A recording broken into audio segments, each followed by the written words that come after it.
Okie dokie, you are going to be adding some new words to your vocabulary.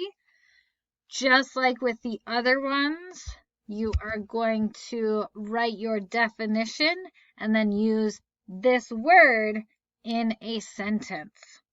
Also, just like before, I have the link here.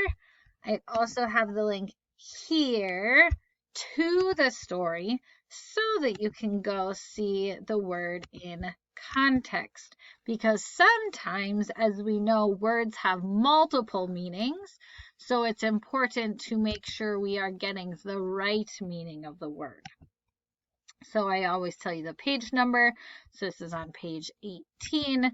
So I can go ahead and just click that up arrow, scroll over to page 18, look for the word diverse, and then see it says, okay, off the coast of Queensland, Australia is the Great Barrier Reef stretching across 2,575 kilometers of ocean. The Great Barrier Reef is one of the most diverse ecosystems on Earth.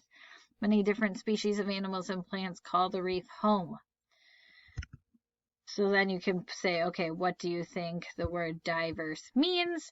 Or look it up on Google and then use it in your own sentence. Now, remember you can use context clues. So use the other sentences around. I will tell you the fact that there are many different species of animals and plants. Helps me understand what the word diverse means. You can always go Google it. Maybe you know what the word means, and then use it in a sentence. These first four that are in that reddish pink color are must-dos. The yellow ones are should-do, so I would like you to do them, but you do not absolutely have to do them. Now, they're interesting words, especially like invasive species. I think that's a cool concept to look at. So that is expanding your vocabulary. And make sure if you're writing a definition from Google, you're actually understanding what the definition is, not just copying the words.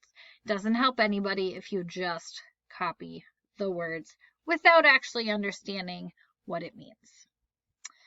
That is it for that. Yep, so go ahead and get started. Good luck.